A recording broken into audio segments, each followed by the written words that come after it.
e o espadachim se prepara novamente para atacar, com o prota dando um chute em sua direção, mas ele desvia e na sequência ataca o protagonista. E ele se impressiona com a velocidade do protagonista, que aparece logo atrás dele, e ele gira rapidamente para atacá-lo de novo, mas o prota é mais rápido, e o acerta com uma voadeira e avança em sua direção novamente.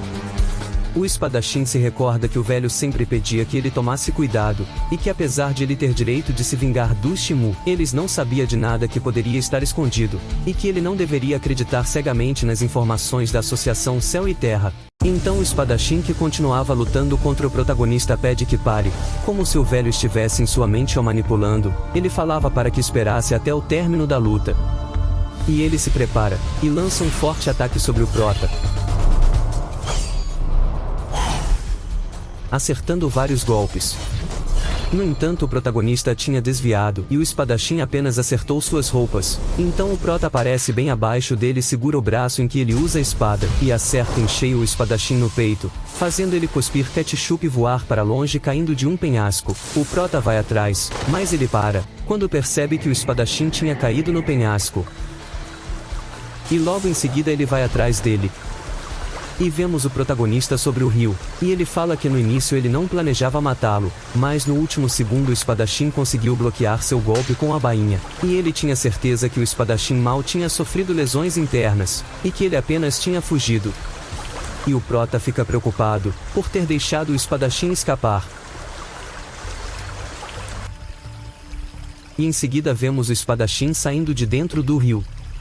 Enquanto ele saía, ouvia o velho falando que sempre há alguém mais forte, então ele não deveria se desanimar por uma derrota, e que essa derrota pode ser uma lição valiosa. E enquanto o espadachim sai ele diz que o velho estava sempre certo, mesmo que às vezes ele esqueça o que fala. Então ele guarda sua espada enquanto caminha, e fala que desta vez ele estava errado, pois ele não tinha perdido porque a batalha ainda não tinha terminado.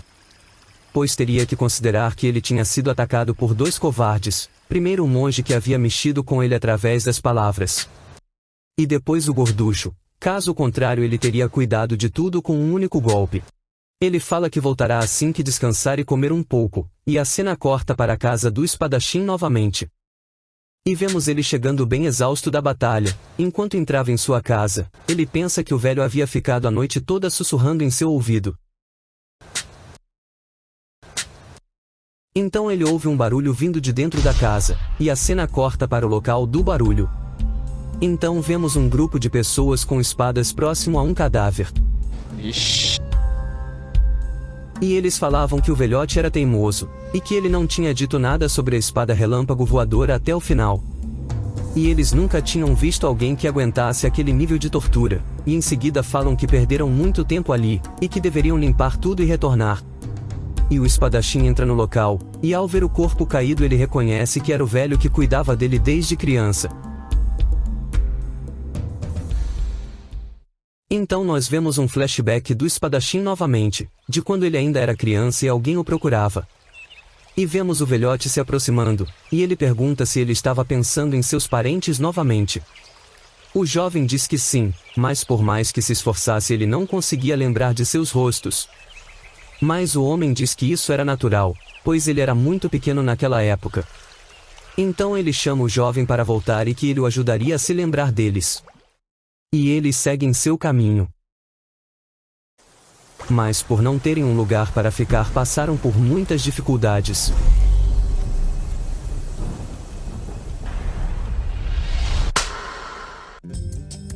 E naquela época, ele já recebia seu treinamento com a espada.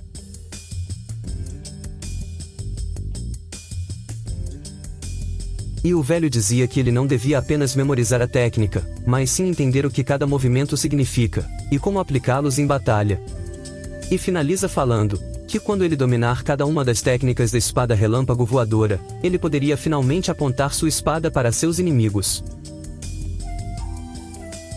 E vemos em seguida que o jovem passou por um árduo treinamento. E conforme o tempo passava ele evoluía.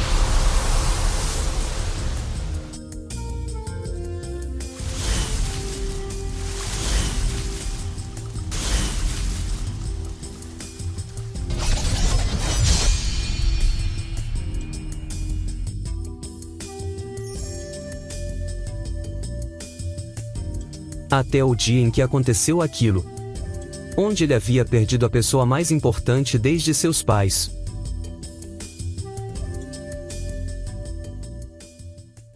Então retornamos ao presente, e vemos o espadachim olhando o corpo do velho caído.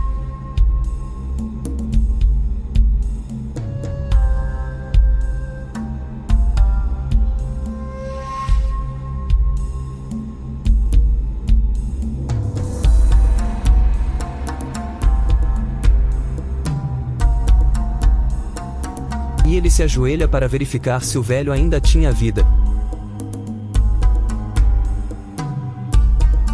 Mas no momento em que ele larga sua espada, o espadachim mascarado a rouba rapidamente.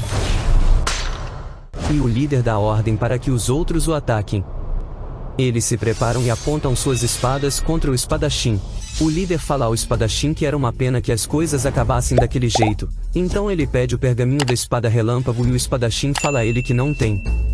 E continua dizendo que toda vez que ele domina uma técnica, ele destrói ela do livro, e o mascarado se irrita com o espadachim. Mas então ele olha para a bainha que estava em sua mão, e percebe que ela estava vazia. Então ele tenta avisar seus parceiros, mas já era tarde, todos são fatiados pelo espadachim. E ele se levanta e pergunta o porquê daquilo, sendo que eles deveriam estar ajudando ele.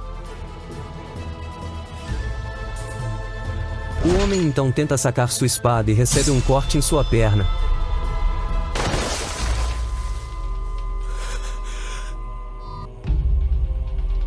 Então o espadachim começa a falar que mesmo antes do incidente com seu clã, os Shimu já eram oponentes da Associação Céu e Terra, então pediram para ele eliminá-los, que eles o ajudariam a encontrar os assassinos de seus pais.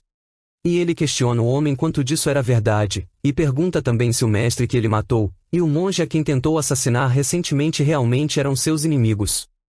O homem que estava ofegante começa a rir, e fala que de qualquer forma ele o mataria mesmo, então ele iria falar.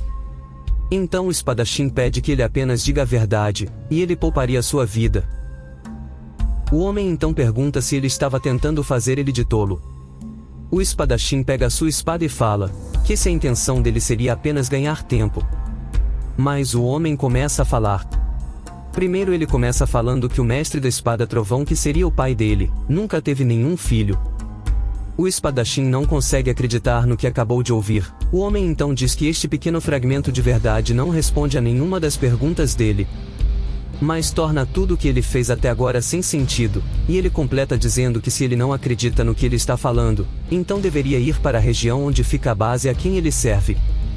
E continua falando que provavelmente o velhote que cuidava dele, inventou um monte de mentiras para que ele nunca fosse lá.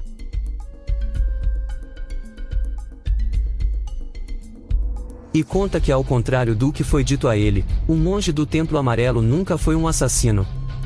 Ele atualmente é um monge de grande virtude, que é reverenciado como um Buda vivo, mas sua existência é um obstáculo para alguém, e esse alguém teria contratado eles para eliminá-lo. Então eles simplesmente mandaram ele para fazer o serviço, uma arma manipulada, e que tinha sido mesmo com todos aqueles que ele havia matado até agora. Independente de quem eram eles, nenhum nunca teve qualquer relação com o clã da espada. Mas o espadachim se prepara para atacá-lo, e o homem tenta pedir a ele que espere. No entanto, o espadachim desfere um golpe em seu ombro. E o homem diz que já imaginava que isso iria acontecer, que ele não iria cumprir sua palavra após ouvir a verdade. Mas o espadachim diz que pediu a ele que falasse apenas a verdade, e o homem então diz que ele deveria checar ele mesmo para descobrir se era verdade ou não, e conclui falando que mesmo que ele negue isso que acabou de ouvir, não fará com que os fatos mudem. O espadachim diz que fará isso, e irá descobrir ele mesmo a verdade. Então ele faz apenas mais uma pergunta: onde ficava a Associação Céu e Terra? O homem pede a ele que apenas o mande de base.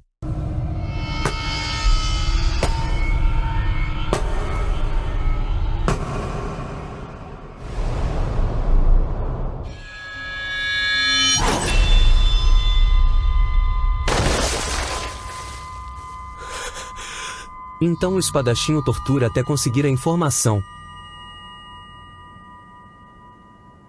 E a cena seguinte nos mostra uma região montanhosa e uma fortaleza sobre um penhasco.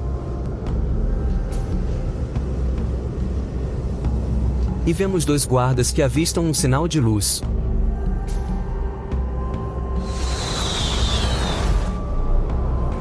Então eles dão a ordem para que levantem a ponte, pois o 5º Esquadrão havia retornado.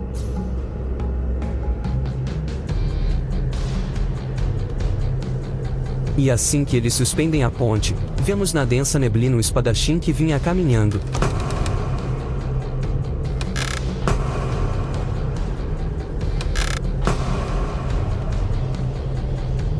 E estava utilizando a máscara da organização para conseguir se aproximar sem ser reconhecido.